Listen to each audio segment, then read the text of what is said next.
आज उसका तो कुछ नहीं गया, लेकिन मेरी इतनी बदनामी हुई, मेरी पूरी ज़िंदगी बर्बाद कर दी। मेरा इतने दिन का करियर सब कुछ बर्बाद कर दिया। मेरे दोस्तों ने मुझे बहुत समझाया था कि इस दलदल में मत जा, लेकिन पता नहीं क्यों मैं इस दलदल में धंसती चली गई। मेरा नाम नीता है और मैं सोशल मीडिया पर काम करती हूँ। सोशल मीडिया की दोस्ती ने मेरी ज़िंदगी को इस तरीके से बर्बाद कर दी, इसके बारे में मैं आपको बता भी नहीं सकती। सब कुछ बर्बाद हो चुका है। ऐसा क्या हुआ था मेरे साथ जिसके कारण मेरी पूरी ज़िंदगी बर्बाद हो गई? तो चलिए मैं आपको विस्तार से बताती हूँ। मेरी ग्रेजुएशन कंप्लीट होने के बाद मेरे मम्मी पापा ने मेरी शादी कर दी। बहुत ही अच्छा सुलझा हुआ परिवार था।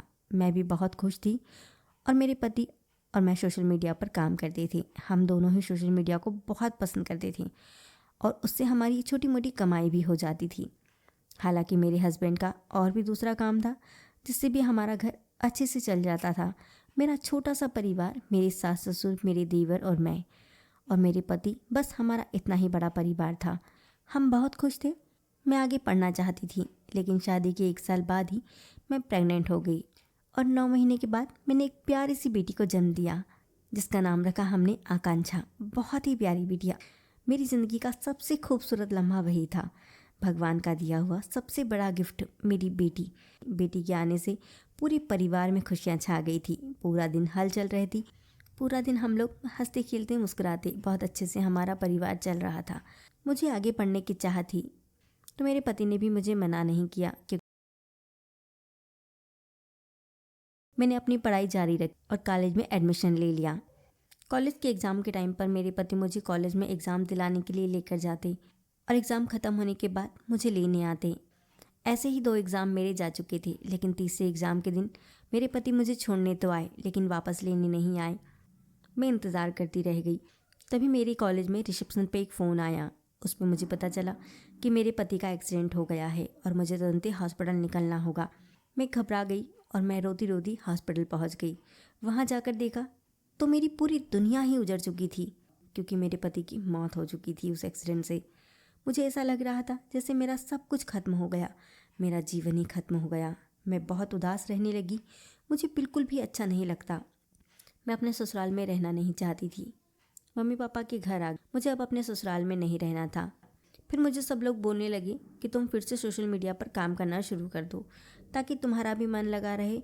और फिर मैं अपनी बेटी को एक अच्छी लाइफ देना चाहती थी, इसलिए मुझे सोशल मीडिया का सहारा लेना भी बहुत ज़रूरी था क्योंकि मैं उस पर पहले से ही काम कर रही थी तो मुझे उसका नॉलेज भी था। मैं सोशल मीडिया पर धीरे धीरे आगे बढ़ रही थी। धीरे धीरे लोग मुझे पहचानने लगी थी। जब मेरा धीरे धीरे काम बढ़ने लगा तो धीरे धीरे मेरी सोशल मीडिया के कुछ लोगों से भी फ्रेंडशिप हो गई। ऑफिस, रेस्टोरेंट और फिर सिलसिला शुरू हुआ एक दूसरे के घर आना जाना, पार्टियों में आना जाना। इसी बीच में मेरी मुलाकात हुई सिद्धार्थ से, जो कि सोशल मीडिया पर अपनी वाइफ के साथ वीडियो बनाता था। उसका भी एक ब्लॉग चैनल था जो काफ़ी फेमस था। हमारी मुलाकातें हुई, बातें शुरू हुई। मैं उसकी फैमिली के साथ कई बार घूमने गई। धीरे धीरे हम लोग शुरू में तो भाई बहन का रिश्ता पाल बैठे। यहीं से मेरी गलतियाँ शुरू हो गई। पता नहीं कब मैं उसकी तरफ झुकती चली गई। सोशल मीडिया पे तो एक तरफ हमारा भाई बहन का रिश्ता था, लेकिन अंदर ही अंदर हम एक दूसरे से कब प्यार करने लगे, कब एक दूसरे के करीब आ गए, हमें पता ही नहीं चला। सिद्धार्थ मुझे बहुत चाहने लगा था। हालांकि सिद्धार्थ की शादी हो चुकी थी, लेकिन फिर भी पता नहीं क्यों मुझे उसके प्रति बहुत लगाव हो चुका था। सिद्धार्थ मुझसे घंटों बातें करता, मैं भी उससे घंटों बातें करती। कभी सिद्धार्थ फ्लाइट पकड़कर मेरे शहर आ जाता तो कभी मैं उसके शहर चली जाती। सब कुछ ऐसे ही चल रहा था। हम दोनों प्यार के बहाव में बह रहे थे।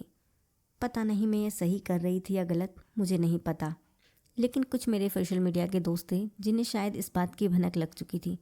उन्होंने मुझे बहुत मना किया कि मैं ये गलती ना करूं, मैं ये सब कुछ छोड़ दूं। लेकिन पता नहीं क्यों मुझे उसमें क्या ऐसा दिखता था, उसे मैं छोड़ ही नहीं पा रही थी।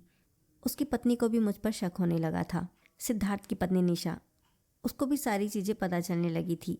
उसको भी मेरे और सिद्धार्थ के बीच के रिश्ते शायद थोड़े थोड़े पता चलने लगे थे।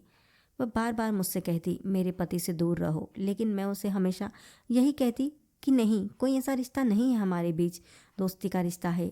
सिद्धार्थ को मैंने राखी बांधी है, वह मेरा भाई है। सिद्धार्थ भी उसकी पत्नी से यही कहता कि हमारा तो सिर्फ दोस्ती का रिश्ता है, इससे ज़्यादा कुछ भी नहीं है। लेकिन शायद कहीं ना कहीं मैं एक औरत होकर एक औरत का दुख समझ नहीं पाई। मैं सिद्धार्थ को सिद्धार्थ की वाइफ के प्रति भड़काती रहती ताकि उससे वह दूर रहे और मेरे पास आ जाए। इसी दौरान शायद मेरे घर वालों को इस बात की भनक लग गई कि मेरे और सिद्धार्थ के बीच में कुछ चल रहा है। मेरा भाई चाहता था कि मैं उससे दूरियां बना लूं, लेकिन मैं नहीं चाहती थी। लेकिन एक दिन मुझे मजबूर होकर सबकी बातें माननी पड़ी और मेरे भाई ने मेरे लिए लड़का तलाशना शुरू कर दिया। मेरा भाई चाहता था कि मैं अपनी एक नई ज़िंदगी शुरू कर लूं, लेकिन शायद मैं नहीं चाहती थी। लेकिन फिर भी मैंने कोशिश करी और अपनी नई ज़िंदगी शुरू करने की, सब कुछ भूलने की मैंने भी कोशिश करी। सोचा था कि सब कुछ भूलकर अपनी एक नई दुनिया बसाऊंगी। सुमित को मैं बहुत पहले से जानती थी, लेकिन मैं इतना भी नहीं जानती थी। मुझे पता नहीं था कि सुमित मुझे पसंद करता है। जब सुमित को यह पता चला कि मैं आगे अपनी ज़िंदगी की शुरुआत नए तरीके से दोबारा करना चाहती हूँ, तो सुमित ने आगे बढ़कर मेरा हाथ थामने की कोशिश की और मुझसे सगाई करने के लिए कहा। मुझसे शादी करने का वादा किया। मेरे घर वालों के दबाव में आकर मैंने सुमित से सगाई तो कर ली। धीरे धीरे मैं सुमित को पसंद भी करने लगी और मैं धीरे धीरे सिद्धार्थ को भूलने लगी। लेकिन सिद्धार्थ शायद मुझे भूल नहीं पाया। सिद्धार्थ मुझे पता नहीं क्यों इस तरीके से पागलों की तरह प्यार करता था। वो मुझसे कहने लगा, हम दोनों शादी कर लेते हैं। सिद्धार्थ का बर्थडे आया। सिद्धार्थ मनाली जाना चाहता था। सिद्धार्थ ने मुझसे कहा, तुम मनाली में मुझसे मिलो, मैं तुमसे बात करना चाहता हूँ, कुछ दिखाना चाहता हूँ। लेकिन क्या, मुझे समझ नहीं आ रहा था। मैं नहीं जाना चाहती थी क्योंकि मैं नहीं चाहती थी सुमित को इस बारे में कुछ भी पता चले। हाँ, यही मेरी सबसे बड़ी गलती थी कि मैंने सुमित को सब कुछ नहीं बताया। काश मैं सुमित को सब कुछ बता देती तो आज इस तरीके से सब कुछ ना बिखरा होता। मैंने सिद्धार्थ की बात नहीं मानी और मैं उसके साथ मनाली नहीं गई। शायद इसी बात से वो गुस्सा होकर उसने सोशल मीडिया पर सब कुछ डाल दिया, जो हमारे बीच के रिश्ते थे, सब कुछ, जो भी कुछ हमारे बीच था, वो सब कुछ उसने सोशल मीडिया पर उगल दिया।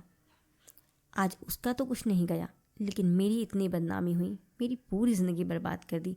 मेरा इतने दिन का करियर सब कुछ बर्बाद कर दिया। मेरे दोस्तों ने मुझे बहुत समझाया था कि इस दलदल में मत जा मत जा, लेकिन पता नहीं क्यों मैं इस दलदल में धंसती चली गई और आज इतनी धंस चुकी हूँ कि बाहर निकलना मुश्किल हो रहा है। लेकिन फिर भी मैं हिम्मत नहीं हार रही हूँ, कोशिश कर रही हूँ बाहर निकलने की।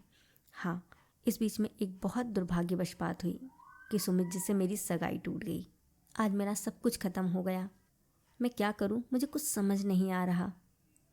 लेकिन हाँ, मेरी इस कहानी से आप लोग एक सीख ज़रूर ले सकते हैं कि ज़िंदगी में ना कभी भी कोई भी काम करें सोच समझ कर करें। बहाव में आकर, बहकावे में आकर बिल्कुल ना करें, क्योंकि ज़िंदगी में कभी कभी झूठ, फरेब और नासमझी, ये सारी चीज़ें बहुत ज़्यादा भारी पड़ जाती हैं। और ख़ासकर किसी को धोखा देना।